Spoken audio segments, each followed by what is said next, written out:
Hello friends, आप सभी का वेलकम इस ब्यूटीफुल प्लेटफॉर्म पे जिसका नाम है कीप लर्निंग बाय स्वप्निल। आज हम class 8 standard mathematics state board chapter number 2 शुरू करने जा रहे हैं, parallel lines and transverse. Parallel lines आपने लास्ट क्लास में यानी जब आप 7th क्लास में होंगे, 6th क्लास में होंगे तो थोड़ा बहुत आपको आइडिया पता है पैरेलल लाइंस किसे कहा जाता है। जो लाइंस इंटरसेक्ट नहीं होती है और इंटरसेक्ट होगी भी तो एट द इनफाइनाइट, उन लाइंस को हम क्या कहते हैं, पैरेलल लाइंस। ठीक है, जैसे कि रेलवे के दो पटरियाँ कभी मिलती है क्या? नहीं। जो जो लाइंस पैरेलल होती है, दोनों के बीच में सेम अंतर डिस्टेंस होता है, ठीक है ना, तो उन्हें क्या कहा जाता है? पैरेलल लाइंस कहा जाता है। और इसे डिनोट किस तरह किया जाता है? मान लो दोनों लाइन है तो हम लिखेंगे line l, parallel line m. ये क्या है? इसका नोटेशन, यानी इस तरह हम लाइंस को डिनोट करते हैं कि ये पैरेलल है मैथमेटिकली, ठीक है। और वर्ड लिखना हो तो line l and line m are parallel lines, ठीक है। Is written as line l parallel line m. दो ऐसे लाइन का मतलब कि हम ये दोनों लाइंस पैरेलल है ये दिखाना चाहते हैं। तो ये आपने पढ़ा है, हम लेट्स रिकॉल यानी रिकॉल ही कर रहे हैं जो लास्ट क्लास में आपने पढ़ा था, ठीक है। अब हमें जानना है ट्रांसवर्सल यानी क्या होता है, ये हमें सीखना है ट्रांसवर्सल यानी क्या होता है। तो बड़ा ही सिंपल सा फंडा है। देखिए ट्रांसवर्सल यानी क्या होता है कि मान लो हमारे पास कोई भी दो लाइंस है, ठीक है। फर्स्ट लाइन, ठीक है, और ये रही हमारी सेकंड लाइन, ठीक है। हमारे पास दो लाइन, दोनों को नाम दे देते हैं। मान लो इसका नाम है एन, इसका नाम है एम, ठीक है। दो लाइन देखो तो पैरेलल तो नहीं है, जरूरी नहीं है कि इंटर ट्रांसवर्सल के लिए दोनों लाइन पैरेलल ही हो, ठीक है। अब मैं क्या करता हूँ, यहाँ से एक लाइन ड्रॉ करता हूँ जो लाइन इन दोनों लाइंस को यानी एम और एन लाइन को इंटरसेक्ट करे, यानी दो पॉइंट पर कट करे। एम को एक पॉइंट, एन को एक पॉइंट पे कट करे और एम को एक पॉइंट पर कट करे। उस पॉइंट का नाम देते हैं हम ए एंड बी। तो जो ये लाइन है जो दोनों लाइन को कट करके जा रही है, इससे हम कहते हैं ट्रांसवर्सल। क्या कहते हैं? ट्रांसवर्सल कहते हैं। डेफिनेशन लिखना चाहो तो बड़ा ही इजी सा डेफिनेशन है, लिख सकते हो आप। If line intersect given two lines in two distinct point, that line is called a transversal line. Transversal of those two line, इन दोनों लाइन के लिए ये क्या होगी? एक ट्रांसवर्सल लाइन होगी। इसे नाम दे देते हैं L. L is a transversal line, जिस लाइन ने एम और एन को इंटरसेक्ट किया है at the point A at the point B. समझ आ गया यहाँ तक?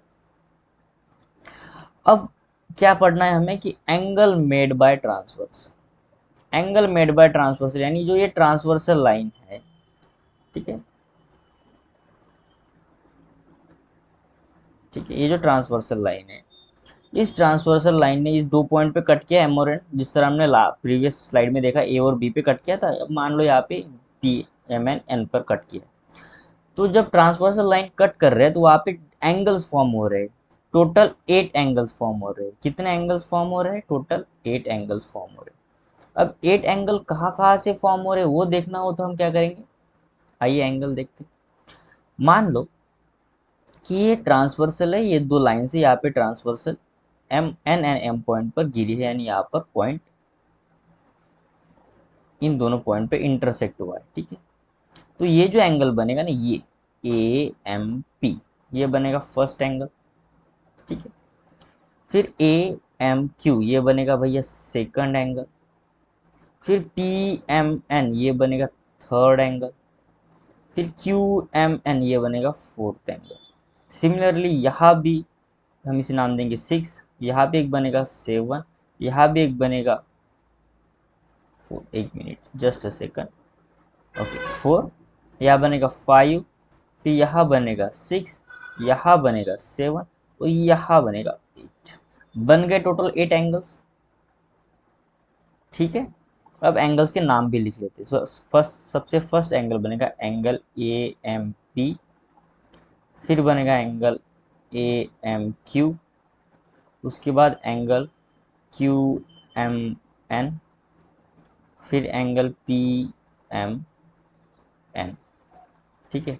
उसके बाद angle M N R, angle M N S, angle R N T, angle S N T, ठीक है। टोटल 8 एंगल्स यहाँ पे क्या हो रहे हैं, फॉर्म हो रहे हैं।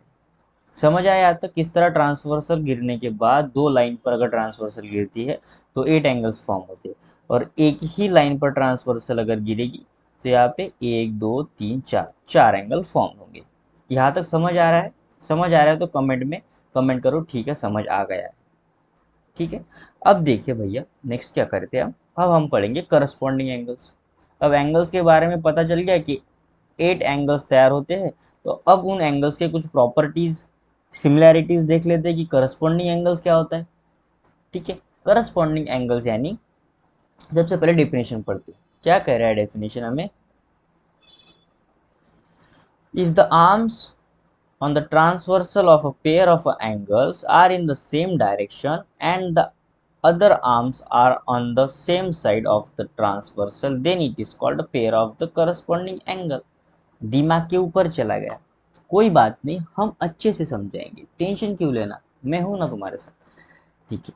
तो करस्पॉन्डिंग यानी मान लो ये एंगल है, इस एंगल की डायरेक्शन कुछ इस डायरेक्शन होगी, ठीक है।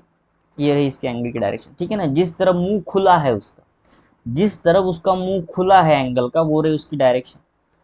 अब इसी डायरेक्शन पे और कौन सा एंगल है दूसरा, ये भी है, तो ये दो एंगल्स हो गए करस्पॉन्डिंग एंगल्स। समझ आ रहा है ना। हम यहाँ पे क्या लिखेंगे, इसे करस्पॉन्डिंग एंगल्स लिखेंगे, मान लो A M P and angle M N R, ये दोनों हो गए करस्पॉन्डिंग एंगल, ठीक है। अब ये एंगल देखो, यहाँ पे इसकी डायरेक्शन कुछ इस तरफ है, मुंह उसकी तरफ उस डायरेक्शन पे खुला है, और ये एंगल का मुंह भी इसी डायरेक्शन पे खुला, इसी डायरेक्शन की तरफ खुला है, तो ये दोनों भी हो गए करस्पॉन्डिंग एंगल्स, हो गए ना करस्पॉन्डिंग एंगल्स, यानी A M Q and angles Q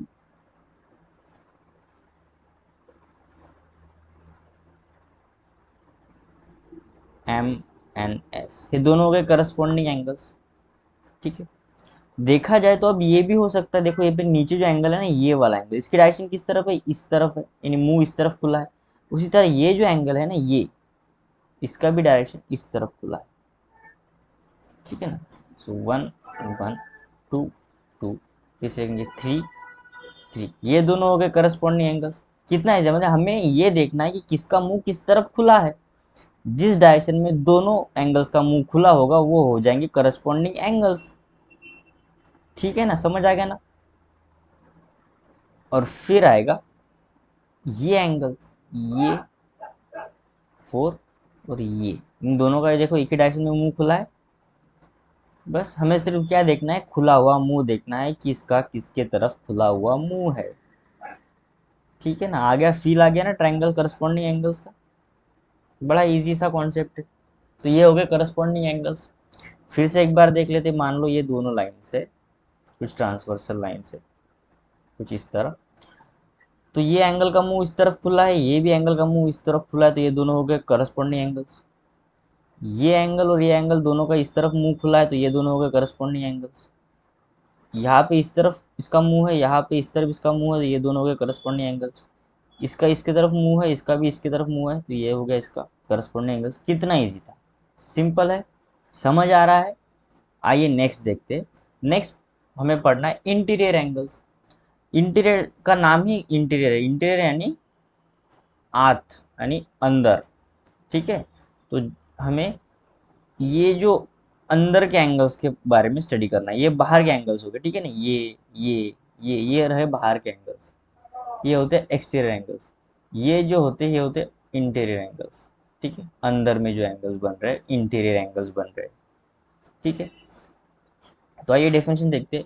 a pair of angles which are on the same side of a transversal and inside the given line is called a pair of interior angles, ठीक है। Interior angles कहते हैं इसे, pair of angles which are on the same side of a transversal and side the given line is called a pair of interior angles, ठीक है। अब देते हैं एंगल्स कौन से इंटीरियर एंगल्स। इंटीरियर एंगल यानी जैसे ये P M N and R N M, ये दोनों हो गए इंटीरियर एंगल्स यानी अंदर वाले। ठीक है, सो यहाँ पे लिख लेते हैं angle P M N and angle R N M, ये दोनों हो गए इंटीरियर एंगल्स। ठीक है, अब ये वाला और ये वाला, ये दोनों हो गए इंटीरियर एंगल्स। ठीक है, angle Q M N and angle S N M, ये दोनों हो गए इंटीरियर एंगल्स। यानी हमें ये ध्यान रखना है कि अंदर जो एंगल्स है जिस उन्हें इंटीरियर कहा जाता है, अंदर के दो एंगल्स। ठीक है, ठीक है, इंटीरियर एंगल जिसे कहते हैं हम इंटीरियर एंगल्स। अब देखते हैं अल्टरनेट एंगल्स कहा जाता है, अल्टरनेट यानी अपोजिट्स। ठीक है ना, अल्टरनेट एंगल्स कहा जाता है। अल्टरनेट एंगल्स में दो टाइप होते हैं, एक तो होता है इंटीरियर अल्टरनेट एंगल्स और दूसरा होता है एक्सटीरियर अल्टरनेट एंगल्स। ठीक है, दोनों में डिफरेंट देखते क्या है। इंटीरियर यानी अंदर वाले एंगल्स के बारे में बात हो रही है और एक्सटीरियर यानी बाहर वाले एंगल्स की बात हो रही है। कितना ईजी है। ठीक है, अब अल्टरनेट बात हो रही है, अल्टरनेट यानी ये वाला एंगल और अल्टरनेट ये वाला एंगल। देखो इसका मुंह इसकी तरफ है, इसका मुंह इसकी तरफ है, दोनों अपोजिट है और अल्टरनेट का नाम ही होता है ना अपोजिट। सो ये इसे वन नाम देते हैं और इसे भी वन, तो ये दोनों हो गए अल्टरनेट एंगल्स की पेयर।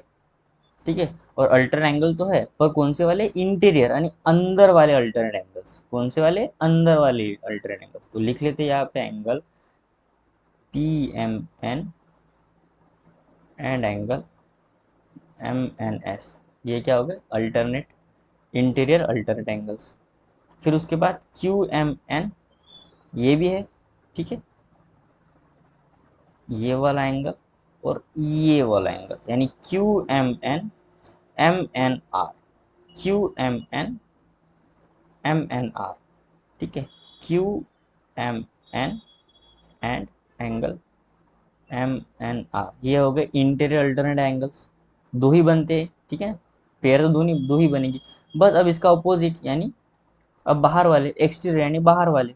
सो ए एम पी, ये इसका मुंह इसकी तरफ और इसका अल्टरनेट ये नीचे हो जाएगा ये वाला। ठीक है, अब इंटीरियर की बात नहीं हो रही है, एक्सटीरियर बाहर बाहर से देखना है हमें। ठीक है, कहाँ कहाँ से देखना है, बाहर बाहर से देखना है। तो ये एंगल हो जाएगा, इस नाम दे थ्री और ये थ्री। ठीक है, so angle A M P and angle S and T. ठीक है, और उसी तरह ये जो होगा ये फोर और ये दोनों हो जाएंगे as it is same. So कौन सा होगा, A M Q and angle R and. आ गया समझ इंटीरियर और एक्सटीरियर में क्या फर्क है। इंटीरियर यानी अंदर वाले, एक्सटीरियर यानी बाहर वाले। इतना इजी था। अब नेक्स्ट क्या करना है, हमें प्रैक्टिस सेट 2.0 देखना है। बड़ा इजी सा प्रैक्टिस सेट है, आइए जल्द से जल्द कंप्लीट कर लेते हैं। In the adjoint figure each angles is shown by a letter. ठीक है, जैसे पी क्यू आर एस, ऐसे हर एंगल को शो किया है। यानी ये एंगल जो इस तरफ होगा उसे P Q R S, fill in the box with the help of the figure. ठीक है, सो बड़ा ही सिंपल सा क्वेश्चन है, इसे बड़ा कर लेते ताकि लिख सके हम अच्छे से। सो लिख, रफ बुक तैयार रखिए, प्रॉपर अपना बुक तैयार रखिए, सॉरी रफ बुक नहीं, प्रॉपर अपना बुक तैयार रखिए, उस पर लिखना शुरू कर दीजिए। सो प्रैक्टिस है 2.0। सबसे पहले हम देखना है करस्पॉन्डिंग एंगल। अब करस्पॉन्डिंग एंगल हमें पता है क्या होता है, करस्पॉन्डिंग एंगल यानी डायरेक्शन जिसका सेम होता है, यानी ये इस डायरेक्शन में है तो ये भी इस डायरेक्शन में होगा, तो पी और डब्ल्यू हो गया। ठीक है, पी डब्ल्यू का पी के साथ कौन सा होगा, एंगल डब्ल्यू। यहाँ पे मैं थोड़ा क्या करता हूँ, थोड़ा करेक्शन कर लेता हूँ, जगह बना लेते। ठीक है ना, ठीक है, फिर मैं लिख नहीं पाऊंगा बॉक्स में, आपको बॉक्स में लिखना है।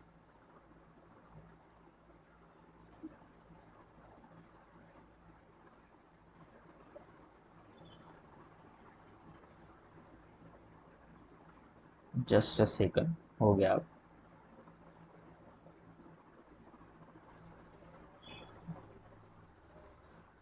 ओके, सो एंगल पी का करस्पॉन्डिंग किस कौन होगा, एंगल डब्ल्यू होगा। ठीक है ना, इन दोनों की देखो डायरेक्शन ऊपर ऊपर तरफ है। फिर क्यू का, इसका भी डायरेक्शन इसकी तरफ है और एक्स, क्यू का एंगल होगा एक्स के साथ। फिर एस, एस का डायरेक्शन नीचे है, जेड का भी नीचे है, तो एस के साथ होगा जेड, ठीक है। और फिर आर के साथ होगा वाई, एंगल वाई। अब इंटीरियर अल्टरेट एंगल देखो, अल्टरेट एंगल पर कौन से, इंटीरियर, इंटीरियर यानी अंदर वाले, एक्सटीरियर नहीं, अभी इंटीरियर की बात हो रही है, ठीक है। तो इंटीरियर में अल्टरेट कौन सा होगा, सो एस के साथ, एस के साथ एक्स होगा और डब्ल्यू के साथ होगा आर। कितना इजी था, समझ आ रहा है, अच्छे समझ आ रहा है। आइए नेक्स्ट क्वेश्चन देखते क्या करें, ठीक है। Observe the angle shown in the figure and right the following pair of the, सब बस पेयर ऑफ एंगल्स ही हमें क्या करना है, फाइंड करना है। ओके, तो देखिए अब मैं इसी फिगर को कुछ इस तरह लिख लेता हूँ,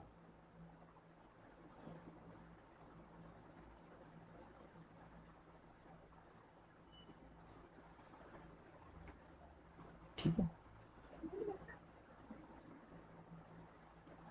मैंने कुछ नहीं किया, ऐसा मान लो कि हमने फिगर को अल्टर किया है, ऐसे नहीं निकालेंगे हम।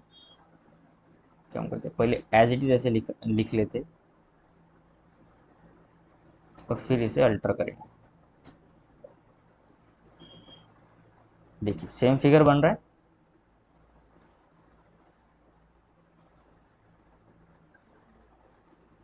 ठीक है। ये एंगल हो गया डी, ये एंगल हो गया सी, ये हो गया बी, ये हो गया ए, ये हो गया ई, ये हो गया एफ, ये हो गया एच, ये हो गया जी। अब मैं क्या करता हूँ, इसे इसे घुमा कर सीधा कर देता हूँ कुछ इस तरह। तो क्या कुछ प्रॉब्लम होगा, कुछ भी नहीं होगा ना प्रॉब्लम, जस्ट मैंने क्या किया, इसे घुमा के जो सीधा किया, ठीक है। फिगर तो वही रहा, फिगर में कोई प्रॉब्लम है ही नहीं,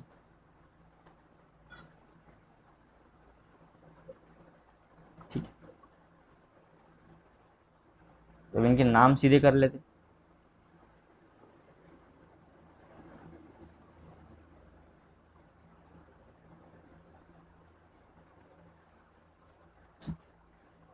यही मैं ये आपको बता रहा हूँ कि जो आपको गिवन फिगर है वो थोड़ी तिरछी है, ठीक है। अगर आप उसे सीधा कर लो रफ, या फिर आप बुक को ही सीधा ऐसे देखो तो आपको इजीली फाइंड होगा।